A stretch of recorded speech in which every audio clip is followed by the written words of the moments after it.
Bonjour chers osmophiles, je suis ravie de vous retrouver aujourd'hui pour cette vidéo toute légère. Alors là, il est question de vous confesser mes achats parfumés à l'aveugle.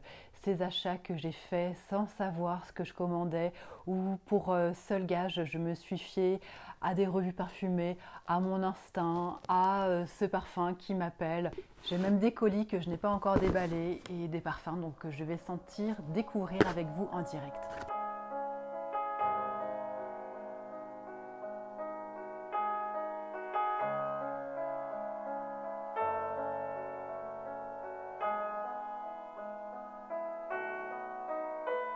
Bienvenue sur mon osmographie parfum d'hier et d'aujourd'hui. Sur cette chaîne, je vous invite à vous repencher avec moi sur des parfums anciens, des parfums d'hier.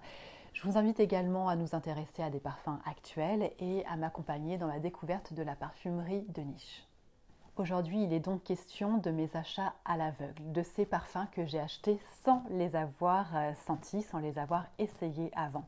Alors, l'achat à l'aveugle, c'est quelque chose que je fais très rarement. Je vais le faire quand ça répond à 3 critères. Le premier critère, c'est celui du prix. Je ne vais jamais acheter à l'aveugle un parfum qui coûte plus de 50 €. De fait, ça exclut la parfumerie de niche. On est d'accord, rarement un parfum de niche est sous la barre des 50 €. Le deuxième critère, c'est celui de la difficulté à le sentir en vrai, parce que je vais quand même toujours privilégier l'essai en parfumerie ou l'achat d'échantillons. Mais pour certains parfums, moi dans la ville où j'habite, je n'ai pas accès aux testeurs et les échantillons n'existent pas. Le troisième critère, c'est celui de l'intérêt véritable pour le parfum.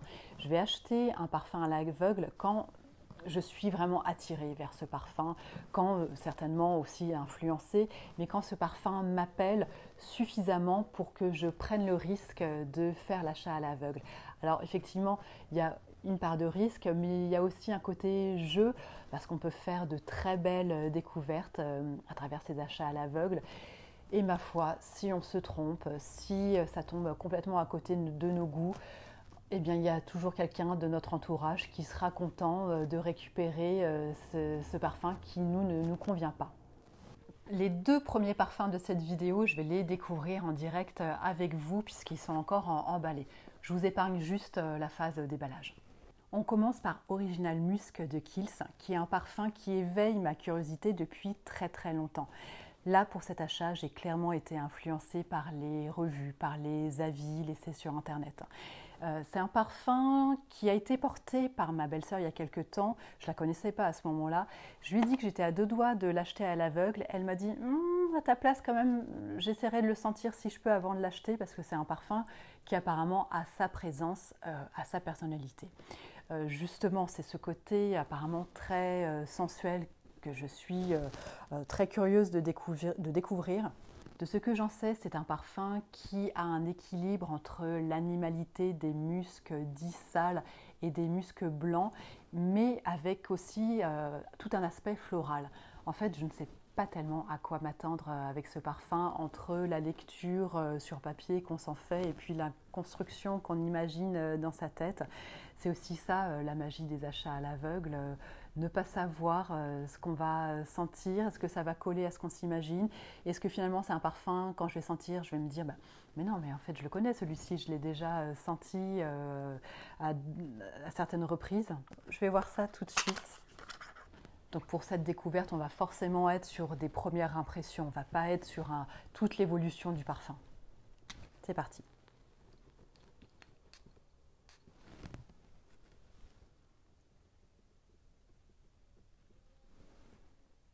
Ah ouais, alors c'est assez étonnant.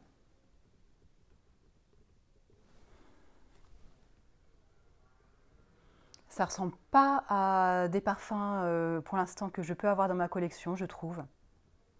J'ai l'impression qu'il faut le laisser se poser un petit peu pour qu'il se déploie complètement. Moi, je sens bien ce côté floral, justement. À voir. Alors comme ça, je ne peux pas dire que c'est le coup de foudre absolu, immédiat et total. Il me fait penser à quelque chose quand même. Mais non, je ne le connaissais pas ce parfum.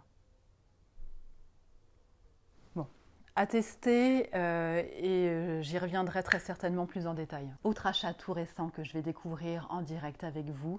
On est quasiment dans l'unboxing avec cette vidéo. Bon, encore une fois, je vous épargne quand même la phase de déballage. Alors c'est donc le parfum Bronze Goddess d'Estée Lauder qui se cachait dans ce deuxième colis.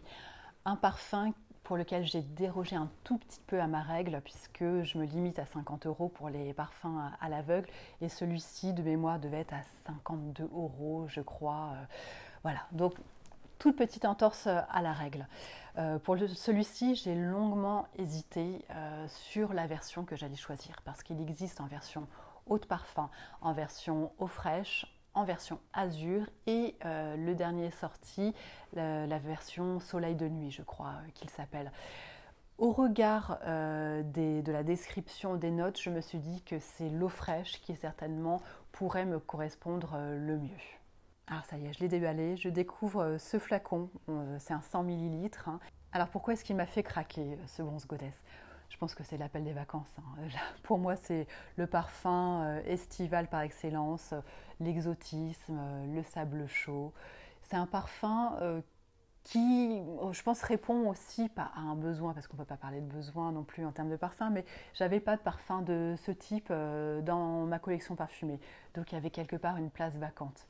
Qu'est-ce que je sais de lui? Je sais que c'est un parfum qui joue sur les notes de noix de coco, de vanille, d'agrumes également, de bois de santal. Bon, après, rien ne vaut la découverte et c'est ce que je vais faire tout de suite. On va prendre l'autre poignet. La prise en main n'est pas facile. J'étais généreuse.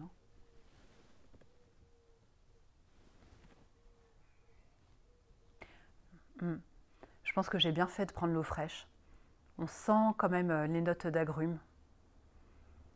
Et puis il a ce côté effectivement parfum de vacances. Alors j'ai peur qu'il tire un tout petit peu vers le côté un peu huile prodigieuse de Nuxe, qui est une odeur que j'aime pas trop, donc à voir. Mais voilà, c'est quand même une odeur que je préfère par rapport à ce que je viens de vous citer. À tester en conditions réelles cet été. Autre parfum acheté à l'aveugle, il s'agit de Byzance de Rochas. C'est un parfum que j'ai déjà reçu il y a quelques semaines, donc que j'ai eu l'occasion de découvrir et même de porter. Alors Byzance, à la base, c'est un parfum qui est sorti en 1987. Je ne sais pas si je connaissais ce parfum, là comme ça je ne l'identifie à aucune odeur. En tout cas, il a été sorti des rayons au début des années 2000. Ils l'ont finalement ressorti en 2017, mais dans un autre flacon. Ça n'a pas dû beaucoup fonctionner parce qu'il est vite sorti du marché.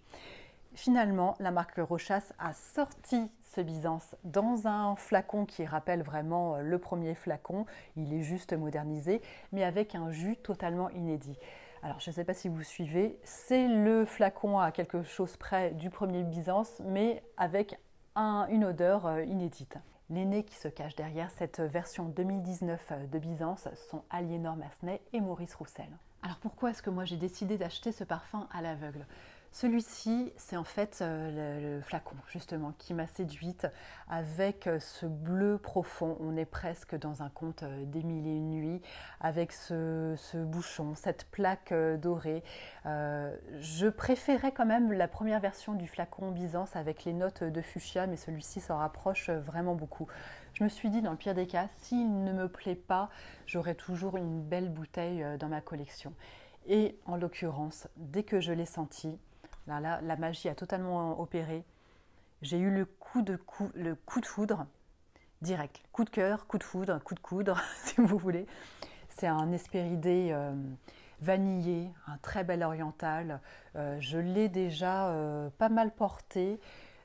Je l'aime beaucoup. Donc on était sur une prise de risque assez modérée. C'était un parfum qui coûtait à peu près, je crois, 39 € sur le site, je ne sais plus, Notino peut-être. Mais là, belle découverte, belle surprise. En fait, même si je l'avais découvert en parfumerie, à ce prix-là, je pense que je l'aurais acheté sans aucun problème, pas de regret. J'en viens maintenant à Éclat d'arpège, un parfum également acheté à l'aveugle, c'est la thématique de cette vidéo, qui a été créée par Karine Dubreuil en 2002. C'est un flanqueur du parfum Arpège, le célèbre parfum de la maison Lanvin qui date des années 20. on retrouve sensiblement la rondeur du flacon, mais surtout la belle image qui représente la créatrice Lanvin avec sa fille. Alors, ce parfum-là, pourquoi je l'ai acheté?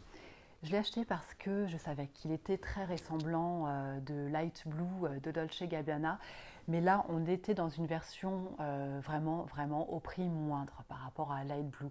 Donc je me suis dit, bon, autant tenter, j'ai pris le tout petit flacon.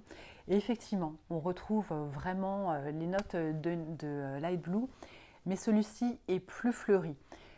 Quand Light Blue tire davantage vers la pomme, celui-ci est plus sur les fleurs, sur les feuilles de lilas, sur la fleur de pêcher. Alors celui-ci, donc je l'ai commandé à l'aveugle et juste après l'avoir commandé, finalement je l'ai trouvé dans une parfumerie, il y avait un testeur et je l'ai senti. Le testeur devait être complètement hors d'usage parce que l'odeur que j'ai sentie, c'était une catastrophe. Je me suis même dit, oh, mais si ça sent ça, il faut que j'annule ma commande. J'ai essayé de l'annuler, ça n'a pas fonctionné. Je l'ai reçu et j'ai été rassurée. J'ai dit non, en fait, non, ça va, il sent bon. La petite prise de risque, il coûtait vraiment très peu cher. Je crois dans les 18 €. Je me suis dit, j'ai ma petite dernière qui va avoir 10 ans. Un petit parfum comme ça, dans les tons violets, ça lui plaira. Dans le pire des cas, si à moi il ne me plaît pas. Mais bon, finalement, je pourrais toujours lui prêter, mais je le porte avec plaisir. C'est un parfum léger, facile à porter, facile à aimer. Voilà pour ce qui est du tour d'horizon de mes derniers achats à l'aveugle. Ça m'a laissé un petit peu le temps de laisser évoluer les 2 fragrances que j'ai découvertes en direct avec vous. Je suis un tout petit peu mitigée. L'Estée Lauder, les aspects spiridés sont partis, laissent place à des notes qui ne sont pas forcément celles que je préfère. Le Kiehl's, faut vraiment que j'approfondisse. Il me reste à vous souhaiter une bonne fin de journée, une bonne soirée, à vous inviter à vous abonner à ma chaîne, à liker cette vidéo et on se retrouve prochainement pour une nouvelle chronique parfumée. Au revoir.